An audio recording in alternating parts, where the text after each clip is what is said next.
গরিব মানুষের বাড়ি থেকে জলের কানেকশন এনে দেবো বলে স্বভাবগত জায়গা থেকে তৃণমূল তোলাবাজি করতেও ছাড়ছে না। পঞ্চায়েত সমিতিতে দুর্নীতি, পঞ্চায়েতে দুর্নীতি।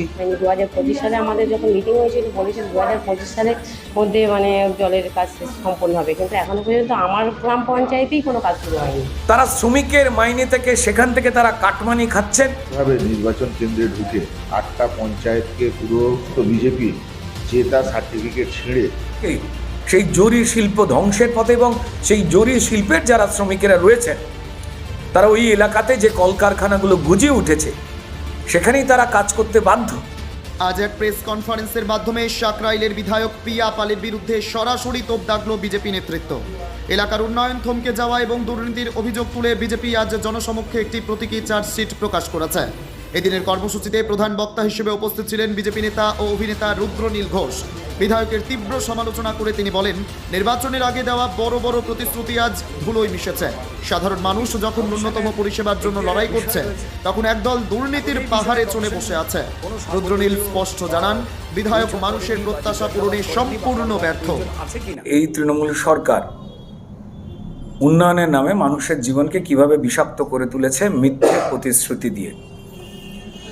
লাগাতার মানুষের হয়ে যখন আমরা আন্দোলনে নেমেছি, বিভিন্ন বিধানসভায় আমাদের যারা কার্যকর্তা রয়েছেন তাদের মুখ বন্ধ করে দেওয়ার চেষ্টা হয়েছে, কিন্তু তারপরেও মানুষের যা যা মৌলিক অধিকার, যা তার ন্যায্য পাওনা, যেটাকে পূরণ করবার জন্যেই একটা সরকার আসে, সেই সরকার তার নিজের দায়িত্ব তো পালন করেইনি, উল্টে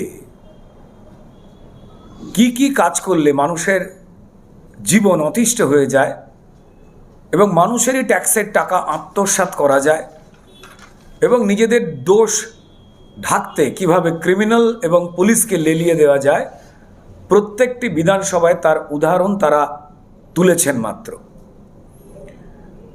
সম্মানীয় মুখ্যমন্ত্রী পশ্চিমবঙ্গের মমতা বন্দ্যোপাধ্যায়কে আমরা দেখি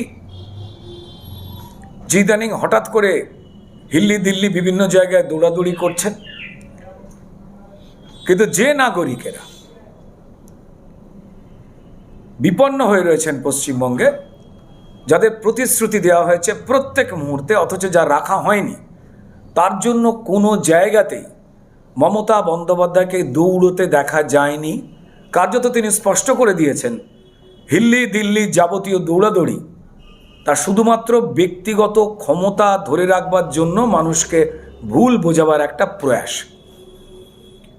তাই পশ্চিমবঙ্গের মানুষের কি অধিকার লুট হয়েছে তা একবার স্মরণে আনবার জন্য অন্তত 2026-এর প্রাক্কালে নাগরিক হিসেবে আমরা যাদেরকে এনেছি তাদের দায়িত্ব কি ছিল আর আমরা কিভাবে বঞ্চিত হয়েছি, সেই হিসেব নিকেশগুলো অবশ্যই আমাদের সাধারণ মানুষকে মিলিয়ে নিতে হয়।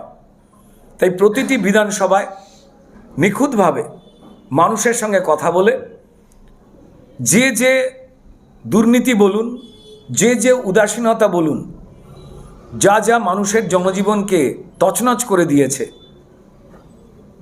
সেই পয়েন্টগুলি আমরা তুলে ধরেছি প্রত্যেক বিধানসভায়, এবং আমরা নাম দিয়েছি চার্জশিট।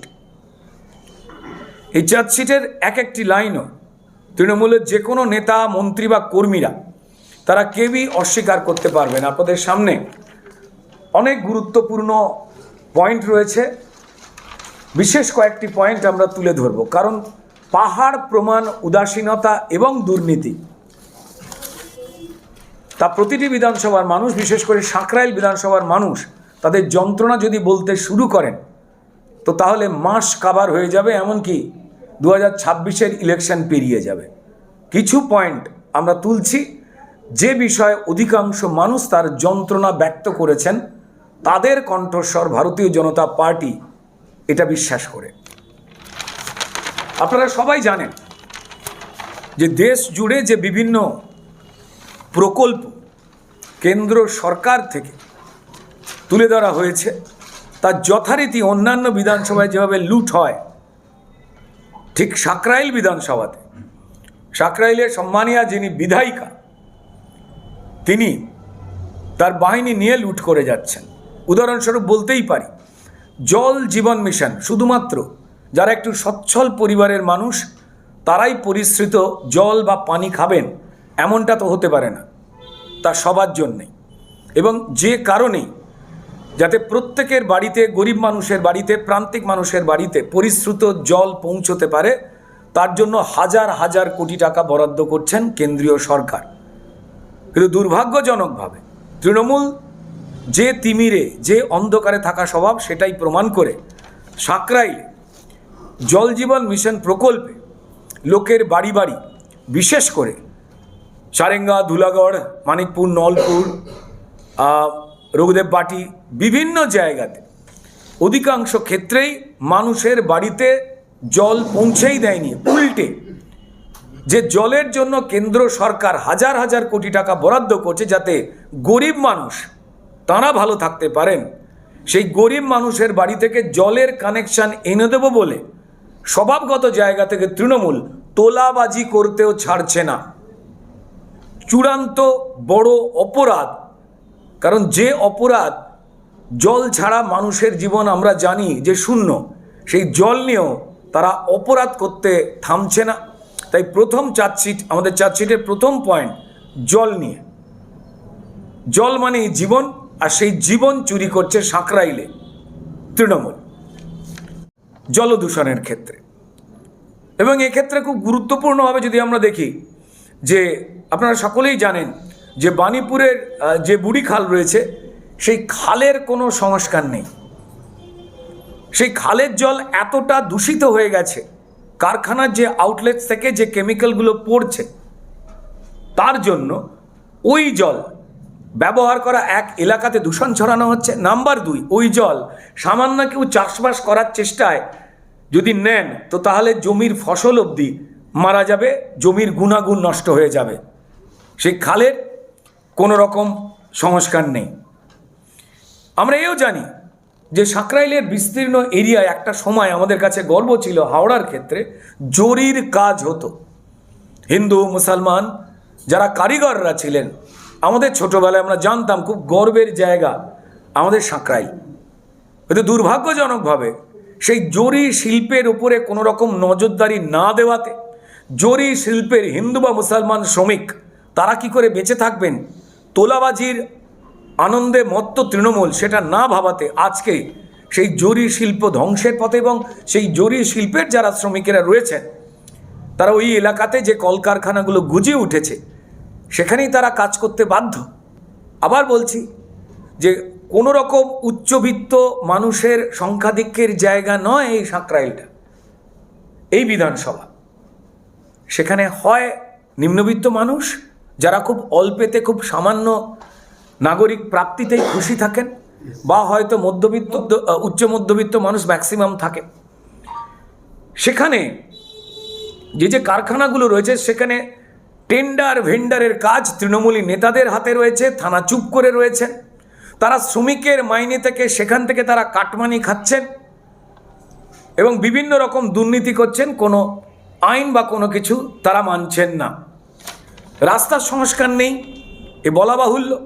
আমরা জানি যে সাঁকরাইল বিধানসভার মধ্যে ঢুকলে দুটি জায়গা, বিশেষ করে ধুলাগড় থেকে, ধুলাগড়ের ওই রাস্তা, তার সঙ্গে সঙ্গে আন্দুল থেকে হাওড়া যাওয়ার রাস্তা, যদি আমরা দেখি যে কনস্ট্যান্ট জ্যাম থাকে, সেই রাস্তা আজকের দিনে যেখানে মানুষের যাতায়াতটা অত্যন্ত গুরুত্বপূর্ণ, কোনো রকমের রাজ্য সরকারি পয়সা খরচ হয় না, বিধায়িকা সেটাকে নিয়ে ভাবনা চিন্তা করেন না, তাদের পরিচিত লোকজন রাস্তায় দখলদারি করে। তো ফলত এই রাস্তার কোনো সংস্কার নেই, অর্থাৎ সভ্যতাকে পিছিয়ে দাও, সাঁকরাইলকে পিছিয়ে রেখে দাও, শামুকের গতিতে জনজীবন চলুক, রোজগার কম হোক, স্পষ্টত চাইছে তৃণমূল সরকার এবং সাঁকরাইলের বিধায়িকা। এবং তার সঙ্গে আর একটা বড় খুব ইম্পর্টেন্ট, ধুলাগড় চৌরাস্তা, যদি আপনারা জানেন এর আগে তৃণমূলের বিভিন্ন নেতানেত্রীরা বিভিন্ন কথা বলেছিলেন। স্বরূপনগরে এসআইআর শুরুর সময় আমরা যখন দেখেছিলাম যে হাজারে হাজারে, ঝাঁকে ঝাঁকে অনুপ্রবেশকারী রোহিঙ্গা এবং বাংলাদেশিরা তারা পালিয়ে যাচ্ছে, এবং যাবার আগে তারা বলে দিচ্ছে যে হ্যাঁ আমরা ভোটার হয়ে ভোট দিয়েছি, এবং তারা বলেও দিয়ে যাচ্ছিল যে আমরা অমুক ভাণ্ডার তমুক ভাণ্ডার নিয়েছি, যা কিনা আমার রাজ্যের নাগরিকের, আমার দেশের নাগরিকের পাওয়ার কথা। তৃণমূল বলেছিল যে রোহিঙ্গা কোথায়, খুব বিস্ময়করভাবে আমার মনে হয় যে অভিষেক বন্দ্যোপাধ্যায়, যিনি সেবাশ্রয় খুলে প্রমাণ করে দিয়েছেন যে তার পিসির স্বাস্থ্য ব্যবস্থা বলে কোনো কিছুই নেই, শুধু তাই নয়, স্বাস্থ্যসাথী কার্ডে তার যেমন চোখের চিকিৎসা হচ্ছে না, আমরা চাই তার চোখের ভালো হয়ে যাক, তিনি একটা চোখের অসুস্থতায় ভুগছেন, আমরা চাই তিনি বিরোধী রাজনৈতিক দলে থাকলেও তার চোখ ভালো হয়ে যাক, মানবিকতার জায়গা থেকে আমরা এক্সপেক্ট করি, কিন্তু তিনি পিসির স্বাস্থ্যসাথী কার্ডে চিকিৎসা করাচ্ছেন না কিছুতেই। এমনকি তিনি নিজের সেবাশ্রয়ে চোখ দেখাচ্ছেন না। পিসির সেবাশ্রয়, পিসির সুপার স্পেশালিটি অংশ জুড়ে, বিশেষ করে আমি হাওড়ার ছেলে হিসেবে বিভিন্ন জায়গায় যখন আমরা ঘুরতে যেতাম, মিনিমাম পরিচ্ছন্নতার জায়গা একটা দেখেছিলাম যে ছিল, অভাব ছিল কিন্তু তার মধ্যেও ছিল। কিন্তু এই তৃণমূল আসবার পরে গঙ্গার পাড়, যেটা খুব গুরুত্বপূর্ণ, সেই গঙ্গার পাড়ের একটা অরাজকতার পরিবেশ তৈরি করেছে তৃণমূল। অধিকাংশ জায়গায় সেটা দুষ্কৃতিকারী যারা রয়েছে তাদের ঠেক বা আড্ডাবাজি বা কোথায় কাকে বোম মারা হবে সেই বিষয়ে শান্তিতে আলোচনা করবার জন্য তারা গঙ্গার পাড়টিকে বেছে নিয়েছেন, এবং যেখানে সুস্থ মানুষ গিয়ে অন্তত ধর্মাচরণের জন্য, আমরা যেহেতু পবিত্র গঙ্গাতে নানান কাজ করি, সেই জায়গাগুলোকে তছনছ করে দিয়েছে। বলতে গেলে এখানে বলতেই হয় যে বিভিন্ন জায়গায় যেখানে প্রয়োজন নেই, বিউটিফিকেশনের নামে তারা অর্থ চুরি করছে, 1 টাকার বিল 10 টাকা করছে। এবং সাঁকরাইল থানার পাশে যে ঘাটটি রয়েছে, যেটি অত্যন্ত গুরুত্বপূর্ণ, আপনারা নিশ্চয়ই জানেন যে ঘাটের সঠিক সংস্কার নেই, এই টাকা কোথায় যাচ্ছে আমরা জানি না, সরকারি টাকা, এবং যে ধরনের ডেভেলপমেন্ট না করবার জন্য প্রায় বছরখানেক আগেই একটি বাচ্চা সেখানে মারা যায়।